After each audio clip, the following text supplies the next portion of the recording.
My wife was dying, and I just kissed her goodbye for what I thought was the last time. So somebody want to explain to me why two nurses in the hallway were giggling about it like it was the funniest thing they'd heard all week. My name's Patrick Wheeler. I'm 44 years old. I run an electrical contracting business out of Sacramento, and up until that afternoon, the worst thing that had ever happened to me was finding out my wife had stage 4 pancreatic cancer. I need you to sit with that for a second. 3 straight months. That was the top of my tragedy ranking. Turns out I needed a new ranking system. Turns out I needed a lawyer, a spine made of something other than grief, and about 6 months of patience I didn't know I was capable of. But let me set the scene, because trust me, the scene matters. Denise and I met at a hardware supply auction in West Sacramento. Not romantic, I know, but that's the truth. She was bidding on restaurant equipment for a catering business.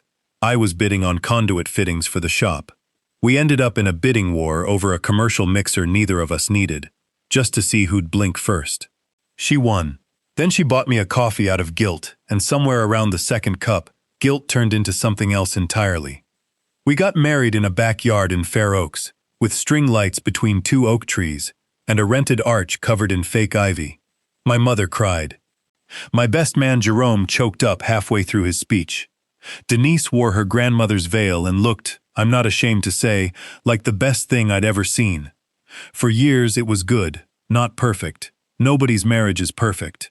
We built the business together. She did the books early on, then managed a catering company part-time. I liked that about her. Liked that she wasn't the kind of woman who needed a man's paycheck to feel whole. But somewhere in the last couple of years, something shifted. Longer hours at volunteer work at the hospital. More weekend trips to visit her sister Pamela that stretched a little longer each time.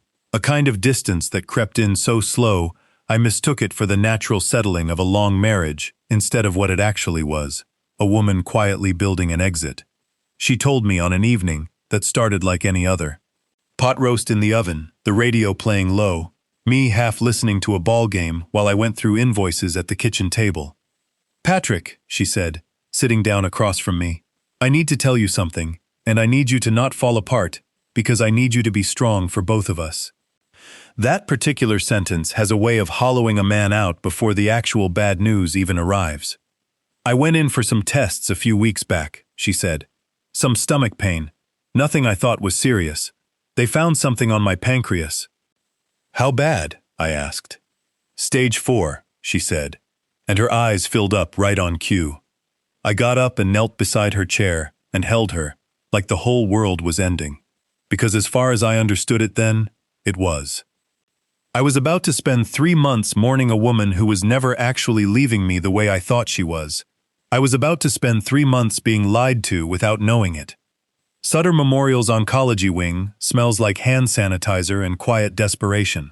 I'd been there so many times in the last 3 months that I knew which floor tiles were scuffed, which vending machine ate your dollar, and which nurses would sneak you an extra blanket if you asked nice. Denise had been admitted that morning for what her oncologist, Dr. Holloway, called a final downturn. Those were his exact words, final downturn, like her body was a stock he was tracking. We're looking at days now, not weeks, Holloway told me in the hallway, his voice pitched low and practiced. I remember nodding like a bobblehead, because what else do you do? I went back to her room and held her hand, and told her she'd been the best thing that ever happened to me, which I meant. Promise me you won't fall apart, she said. I'm already apart, I said. I'm in pieces on this floor. She laughed. I laughed. We sat there, pretending the room wasn't shrinking.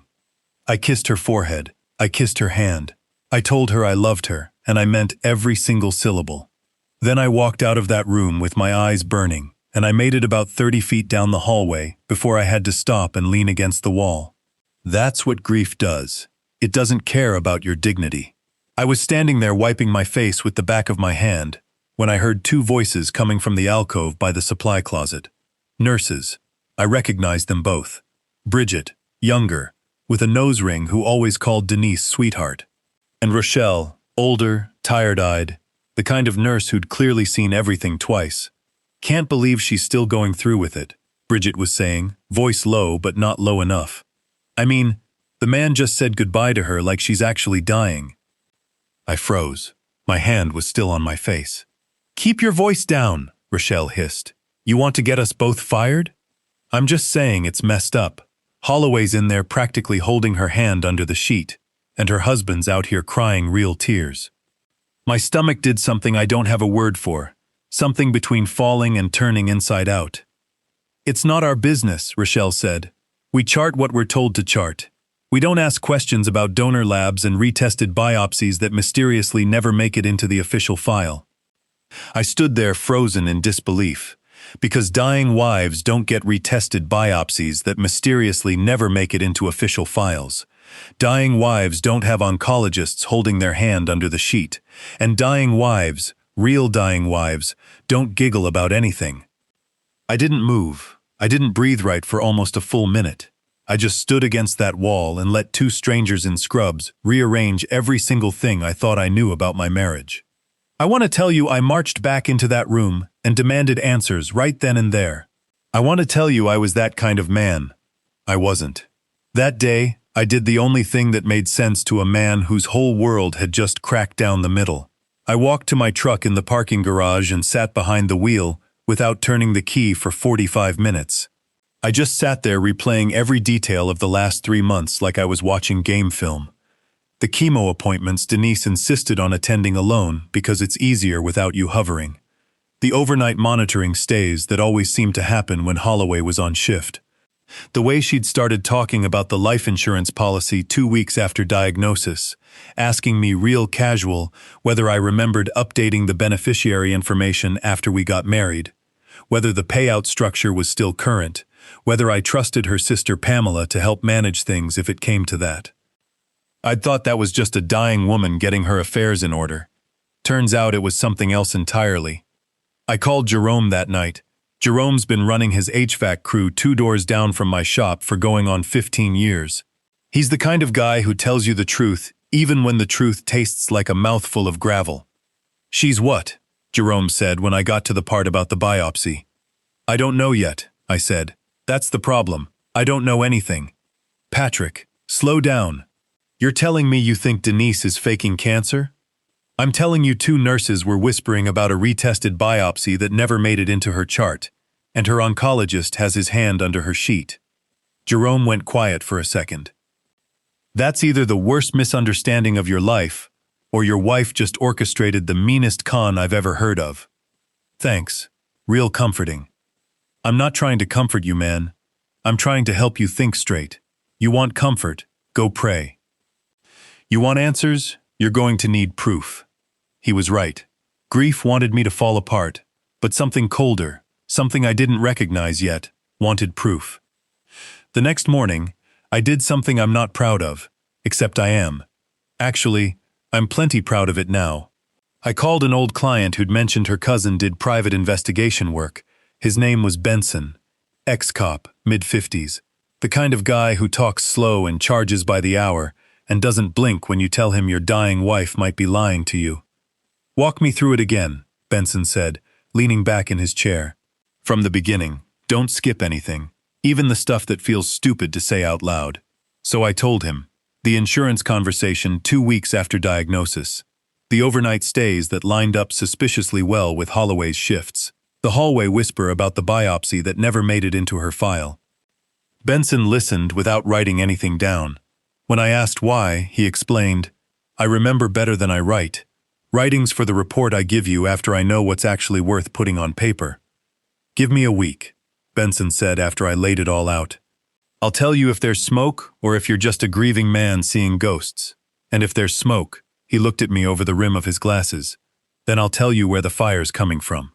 That week was the longest 7 days of my entire life. I kept going to the hospital. That's the part that still messes with my head.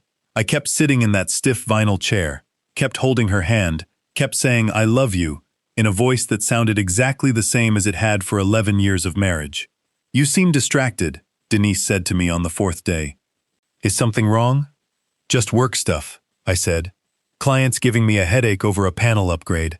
She smiled and squeezed my hand. "The thing about lying to someone who's lying to you is that it feels almost peaceful, like 2 actors finally landing on the same rhythm." Benson called on the 6th day. I was standing in my warehouse staring at a spool of Romex wire when my phone buzzed. "You sitting down?" Benson asked. "I'm standing next to a table saw, close enough. Your wife's biopsy from 6 weeks back came back inconclusive. Borderline benign. Somebody reordered a second biopsy under a different requisition number. That second one never got filed under her name in the hospital system. It got filed under a code that traces back to a private lab Holloway uses for personal referrals." My mouth went dry. "Meaning what?" I asked. "Meaning your wife doesn't have stage 4 anything, Mr. Wheeler. Meaning somebody built a paper trail to make it look like she does. There's more. There's always more. Your life insurance policy, through Pacific Sun Mutual. Somebody submitted a beneficiary change request 3 months ago, right around when she got diagnosed. Moved the primary payout structure so that in the event of her passing, 40% routes through a secondary trust before it ever touches your joint accounts." "A trust? Administered by who?" I asked, though I already knew. "Her sister, Pamela." From that moment on, Pamela was about to become a very important character in this story. I want to explain something about grief and betrayal, because people always assume they cancel each other out. Like once you find out you've been lied to, the sadness just evaporates, and all that's left is rage. That's not how it works. Not for me, anyway. I still loved her. That's the ugly, embarrassing truth I sat with for 2 straight nights, staring at the ceiling of our guest room, because I couldn't stand to sleep next to her anymore. I loved a version of Denise that I now understood had never fully existed, or maybe had existed once before. Whatever calculation she'd run landed on insurance fraud with my oncologist as the answer. But love doesn't get a vote when somebody's trying to steal your life out from under you while you weep at their bedside. I called Jerome back. I called Benson, and on the advice of my unofficial consultant, I made an appointment with an actual attorney, sharp, no-nonsense woman, working out of a small firm downtown, the kind of lawyer who'd clearly heard worse than my story before breakfast. "Here's your situation," she told me, flipping through the documents Benson had gathered. "If your wife fakes her death, or even if she doesn't, and just lets this play out to some miraculous late-stage remission after the money's moved, you're the one holding an insurance policy that's already been restructured without your consent. That's fraud, Mr. Wheeler, and depending on how deep this goes, it could be conspiracy. So what do I do?" She looked at me the way Benson had looked at me, like she respected that I hadn't fallen apart yet, and like she suspected I might eventually. "You do exactly what they're doing," she said. "You build your own paper trail quietly, and you make sure that when this unravels, and it will unravel, Mr. Wheeler, people like this always overreach. You're the one standing on solid ground, and they're the ones standing on nothing." Jerome had opinions about all of this, naturally. We were sitting on the tailgate of his truck outside the shop one evening, sharing a 6-pack neither of us was really tasting. "You've spent 3 months being the most devoted husband I've ever seen," he said. "Grief support groups should be studying you." "Feels great in hindsight," I said. "I'm just saying you cried at that woman's bedside like it was a Sunday church service, and the whole time she's got her oncologist measuring drapes for a house in Bend. You cannot afford to feel guilty about being angry right now, not with what she's doing to you." He wasn't wrong.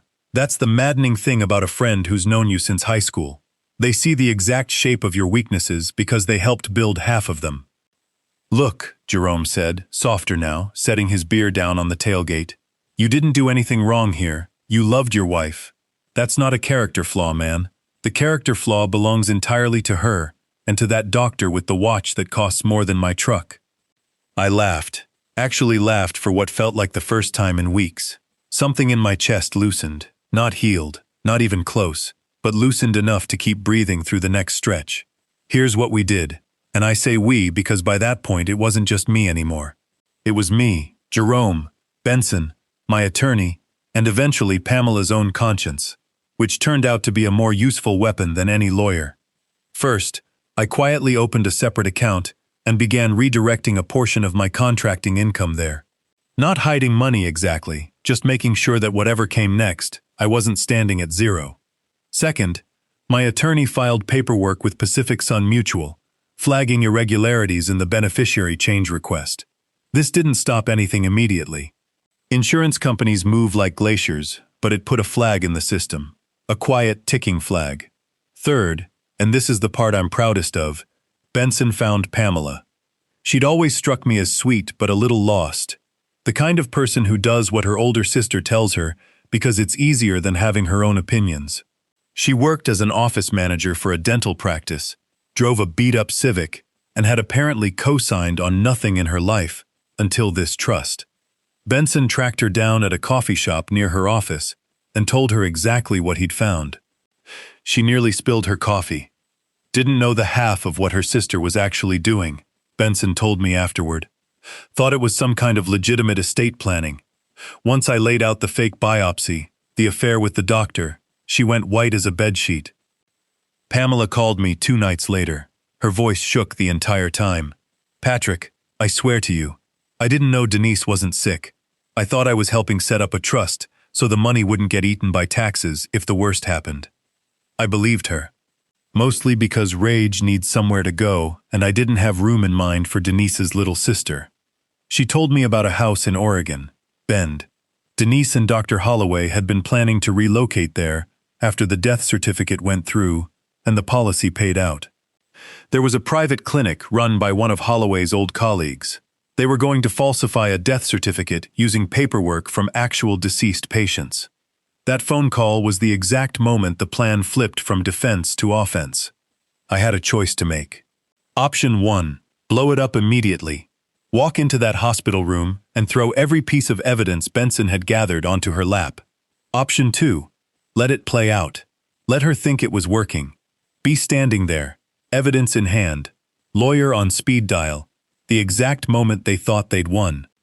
My attorney was the one who crystallized it. Insurance fraud requires proof of intent and proof of the false claim being filed, she told me. Right now, we have circumstantial evidence, motive, opportunity, financial restructuring, an affair, testimony from the sister. But we don't have them in the act, so we wait until they file the claim.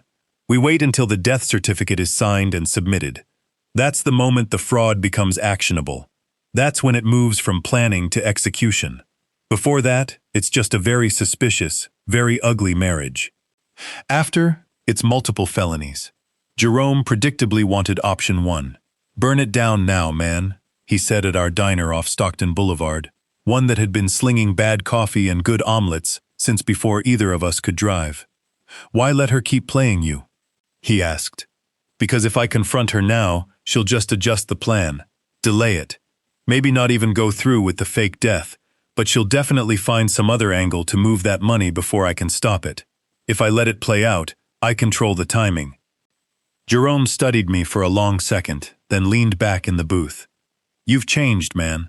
"Yeah, well," I stirred my coffee. "Somebody's got to." I was about to become a better actor than either Denise or Dr. Holloway. For the next several weeks, I played my part. I brought her flowers twice a week, sunflowers, her favorite, from the grocery store on the way to the hospital. I sat through updates from Holloway about declining white counts and concerning scan results that I now understood were entirely fabricated. Numbers plucked out of thin air to match whatever timeline they'd settled on. "You've been so strong through this," Denise told me once, brushing my hair back from my forehead the way she used to when we were newly married. "I don't know what I'd do without you." "You won't have to find out," I said, and let her read that however she wanted. I ran into Bridget, the younger nurse with the nose ring, getting coffee in the cafeteria. She smiled at me with that soft, sympathetic smile she probably gave every grieving spouse. "How are you holding up?" she asked. I wondered, standing there, whether she had any idea that her hallway conversation had detonated an entire marriage 2 floors below her feet. "Some days are harder than others," I said, which was true in a way she couldn't have understood. Benson tracked the paperwork through a contact at the county recorder's office. Legal, nothing that would jeopardize the case. Just watching public filing queues the way you'd watch a pot waiting for it to boil. On the day the private hospice physician submitted the preliminary death certificate paperwork, 3 weeks and 2 days after Pamela's tip, an ordinary gray morning that felt too plain for what it was about to set in motion, Benson called me. "It's filed," he said. Preliminary cause of death, complications from pancreatic cancer. Signed by the hospice physician, co-signed by Dr. Holloway. She's not even in the building anymore. She transferred to the private hospice facility near Roseville 2 days ago. Somewhere in the next 48 hours, that final signature gets submitted. The claim goes to Pacific Sun Mutual, and your wife's supposed to disappear. Not today, I said. She's not. I called my attorney. I called Jerome. And for the first time in 3 weeks, I stopped pretending to be sad. The night before we drove out to Roseville, I couldn't sleep, so I sat at the kitchen table going over Benson's file one more time. Jerome showed up around midnight, carrying a paper bag of takeout neither of us needed. Figured you weren't sleeping, he said, dropping into the chair across from me. You nervous? I don't know what I am, I admitted. Angry, sad, a little bit excited, which feels like it should embarrass me more than it does. It shouldn't, Jerome said, unwrapping a burrito. You've been carrying 3 months of somebody else's lie on your back. Man's allowed to feel something other than sad when the weight finally comes off. What if she talks her way out of it? I asked. Denise is good at that. Better than good. Then your attorney and Benson and Pamela and every scrap of paper in that folder does the talking for you instead, Jerome said. You don't have to win an argument with her tomorrow, Patrick. You just have to stand there and let the truth land where it's supposed to land. We drove out to the private hospice facility the next morning. Me, Jerome, my attorney, and an investigator from the county handling the fraud complaint. Pamela met us in the parking lot, hands shaking, looking like she hadn't slept in a week. I can't believe I'm doing this, she said. You're doing the right thing, I told her, and for the first time since this whole nightmare started, I actually meant something kind. Denise was in a private room near the back. No monitors, no IV drip, just her sitting up in the bed reading a magazine like she was waiting for a spa appointment instead of her own funeral paperwork. She looked up when I walked in, and for one full second, her face did something I'll never forget. It cycled through surprise, then calculation, then a kind of brittle, practiced sadness, like she was trying to remember which mask fit the scene. Patrick, what are you doing here? You shouldn't see me like this. Like what? I said. Alive. Her face went white. Dr. Holloway walked in a moment later and stopped dead in the doorway when he saw the 4 of us standing there. Mr. Wheeler, I don't think... Save it, my attorney said, stepping forward with a folder thick enough to double as a doorstop. Dr. Holloway, I'm an attorney representing Patrick Wheeler. This gentleman is with the county investigating a fraudulent death certificate filed under your co-signature this morning. I'd strongly suggest you don't say anything else without your own counsel present. The investigator stepped forward and produced a badge. Dr. Holloway, we've received a formal complaint alleging that the death certification paperwork you co-signed this morning contains materially false medical information regarding a living patient. I'll need you to come with me. Holloway tried. He really did. He tried the practiced calm of a man used to controlling a room. Mr. Wheeler, I understand this looks concerning, but there are medical explanations. Save the bedside voice, I said. It doesn't work on me anymore. This is insane, Denise said, sitting up straighter, color returning to her face, in the form of pure fury. Patrick, what is this? What have you done? What have I done? I said, and something in my voice must have surprised even me. I said goodbye to you in that hospital room, Denise. I meant it. I cried real tears walking out of that building, and 2 nurses in the hallway were laughing about it before I even made it to the elevator. Bridget and Rochelle. They were giggling about the lie you were running before my eyes even dried. Her mouth opened. Nothing came out. You've been planning this, she said slowly, eyes narrowing. This whole time, you've been playing along. Same as you, I said. Difference is I wasn't the one faking a biopsy. Pamela stepped forward then, and I watched her sister's face crumble in a completely different way. Not fear of getting caught, but something closer to genuine betrayal. The kind that only lands when it's family doing it. Pamela, Denise breathed. You didn't. You lied to me, Pamela said, voice shaking but steady. You told me it was tax planning. You told me you were actually sick, and this was just about protecting the money from probate. You never told me there wasn't a cancer, Denise. You never told me about him. She jerked her chin toward Dr. Holloway, who had gone very quiet, very pale. "I did this for us," Denise said, turning back to me. "Once the money cleared, I was going to explain everything. I was going to bring you in on it." "There's no version of that story where I'm in on it," I said. "There's just a version where I'm a grieving widower, standing at a fake grave, while you build a new life on money you stole from me." "You don't understand what this marriage turned into for me," Denise snapped, some mask finally slipping. "Do you have any idea what it's like watching your husband build his whole identity around a truck and a toolbox, while your own life just sits there waiting?" "So the answer was fraud," I said. "Not a conversation, not a divorce. Fraud." "The answer was survival," she said. "No," I said. "The answer was greed, wearing survival's clothes. I'd have given you a divorce, Denise. I'd have given you half of everything. Clean, legal, no hard feelings if you just told me the truth instead of putting me through 3 months of watching you die." She didn't have an answer for that. For the first time since I'd known her, Denise Wheeler had absolutely nothing to say. The county investigator cleared his throat. "Dr. Holloway, I need you to step outside with me." As they led him out, Denise tried one more time as the full weight of what was happening started to land. "Patrick," she said, grabbing my sleeve, "you still love me. I know you do. Nobody fakes crying like that." I looked down at her hand on my sleeve, then up at her face. The face I'd kissed goodbye. The face I'd told you've been the best thing that ever happened to me. The face that had been laughing behind closed doors with a man in an expensive watch, while I sat in a hallway grieving something that was never real. "I didn't fake anything," I said. "That's the difference between us. I actually loved you. You just never deserved it." I pulled my arm free and walked out of that room. And this time, when I walked down that hallway, there were no tears on my face at all. The months that followed blur together in my memory the way a bad fever does. Clear in pieces, foggy in between. There were depositions, meetings with the state medical board. My attorney didn't even raise her voice at the divorce mediation. She just slid a folder across the table and said, "There was no health scare. There was a felony in progress. We can litigate that distinction in open court if your client would prefer the publicity." The mediation ended 40 minutes later, with terms entirely in my favor. Pacific Sun Mutual voided the policy entirely once the fraud was confirmed.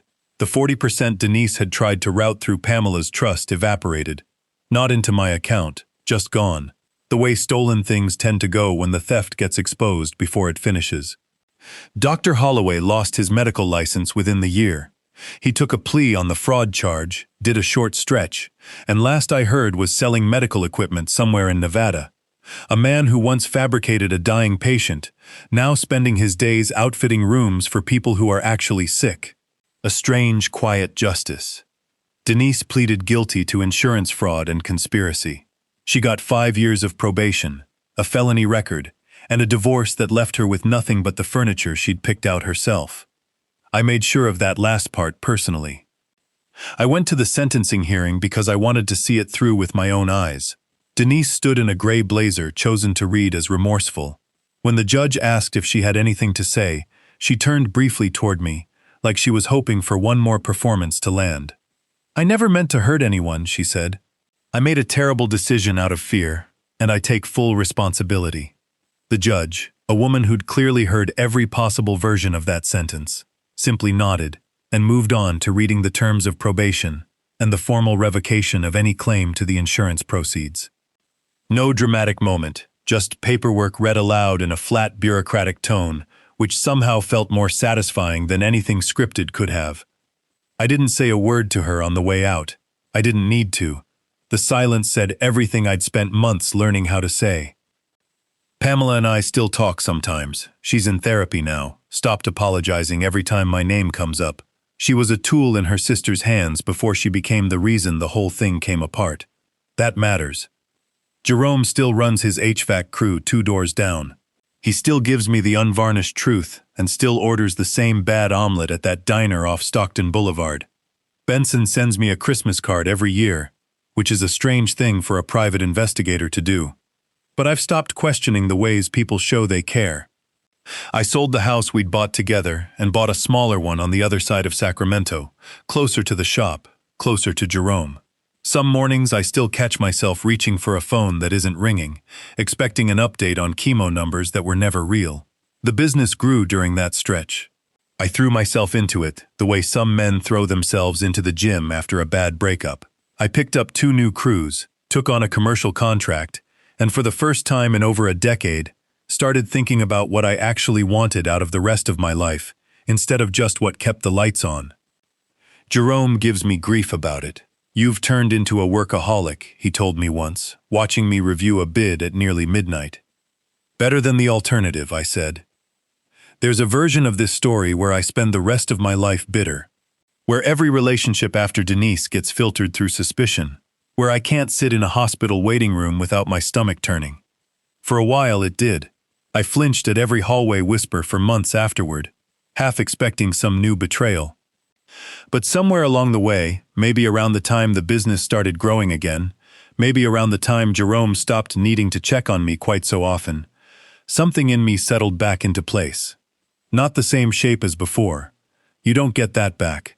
But a workable shape. A shape I could live inside of without constantly bracing for the next lie. Mostly I think about that hallway, the one outside her hospital room, the one where I stood frozen in disbelief, tears still wet on my face, listening to 2 strangers laugh about a lie I hadn't caught yet. That was the exact moment I stopped being a man who got lied to and started becoming a man who got even. No forgiveness, no reconciliation, just the truth, finally standing where the lie used to be. People ask me sometimes whether I regret letting it play out as long as I did, instead of confronting her immediately. I tell them the same thing every time. Confronting her that day would have felt good for about 10 minutes, and cost me everything Benson and my attorney and Pamela's courage eventually won back for me. Dollar for dollar, and fact for fact. Patience isn't the same thing as forgiveness. Sometimes patience is just revenge, taking its time to load all the way. And honestly, that's a better ending than anything Denise could have written for herself.